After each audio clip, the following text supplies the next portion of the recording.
Hello, ito ang bago na ating content ngayon. Linisan natin ng konti itong dwarf coconut. Hanggang ito doon. May bago ako ngayong cameraman. Introducing ka-teamwork farmer ang tatay ko, Eljam Estrosero. Bagong cameraman. So ito yung aming vlog ngayon.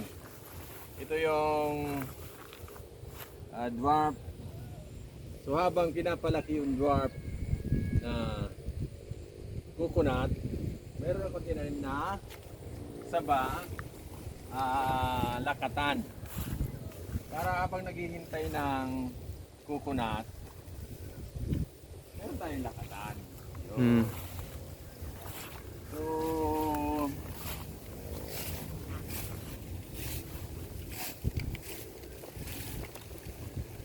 medyo kaya na ito na buwan. Tinanong ko ito November.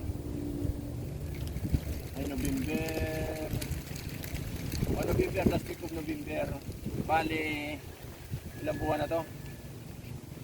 August ngayon, September, October. Bali 6 months.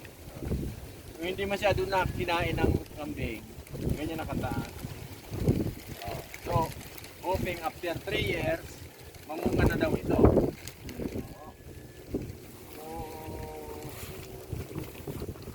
ngayon, ito yung mga lakatan. Maraming suhi. Pinapahayaan ko lang para i-transplant natin.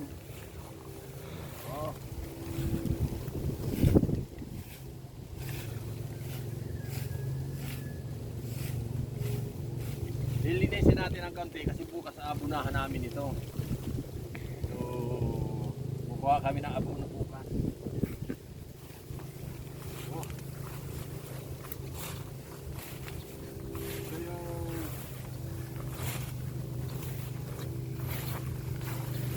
may namatay dito. Piniplant ko yung native na niyog, pero ang problema namatay pa rin. So okay lang, taniman ulit.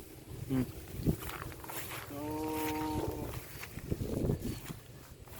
yung banda dito, in-experimentuhan ko ito. Yung cottage, ilagyan ko ng bugambilya. Pinakumutan ko ng bugambilya. Kaya yung cottage na wala na, kasi natabunan ng bugambilya. Someday, titrim ko yung bugambilya, gawin namin yan na parang rest. Parang rest house. So, yung mga na yan, galing yan sa Bicol. Mga kuya na yan. Siguro 5 years na yan, ganyan pa lang. Marami yan ang galing Bicol. Yung ang nabuhay, dalawa lang. Isa dito tapos doon. So, then, sabi dito kami magtatayo ng bahay. Bahay pangarap. So, pero ito muna sikasuhin namin. Pagkumuha na itong mga saging. Itong niyog. Nagbubunga yung mga saging. Pag natapos na yung saging, ang plano ko dito, tataniman ko ito ng kakao at saka coffee in between. Okay. Pero ang bakod namin dyan, bugambilya, palibot. Okay. Para naman may kulay yung aming farm.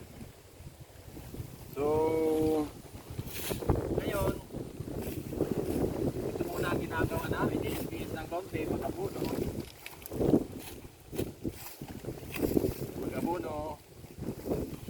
Habang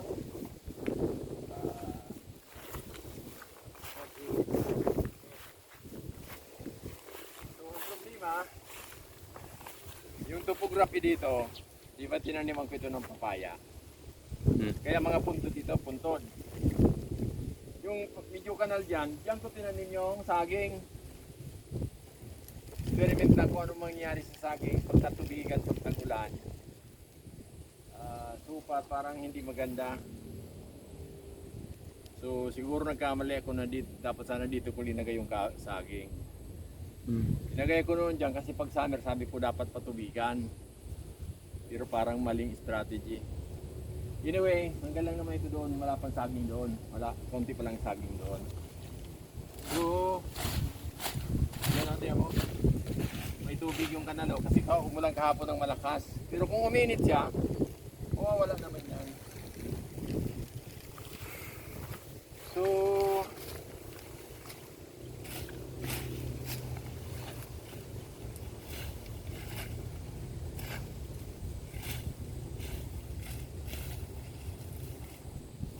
ito lang.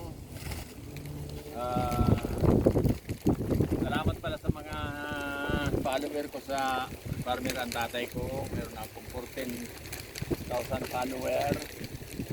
Pero meron na sana akong ads on Reels. Kaya lang nagkaroon ako ng violation. Nag-share ako ng mga video na patented. Nawala yung ads on Reels. Bawal pala yon. Huwag kayo mag-share ng ibang video na copyrighted doon sa Facebook mo. Tatanggal din yung reels mo. Share lang yun, tips. May pa-tips pa. So, dito na tayo.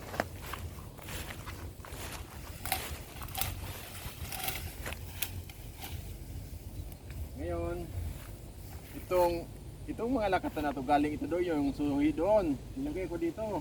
Yun nga, ang iba mayroong sakit oh, yan oh. May sakit siya oh. Pati. At hindi masyado maganda yung tubo niya kasi nasa kanal. Dapat sana siguro kung dito yung maganda. Okay, so dito makita mo dito may mga kalunggay dito, malunggay. At saka kakawati. Binakurang ko yan noon dyan para sabi ko lalagyan ko ng bakod. Pero hindi namatay yung namatay yung ibang mga malunggay.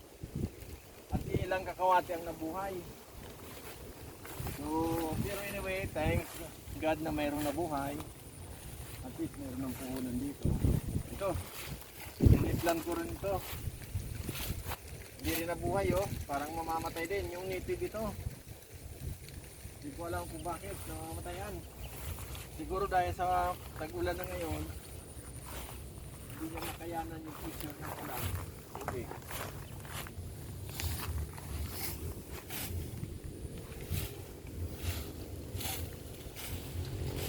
Kasi bukas mag-abono kami dyan. Okay, so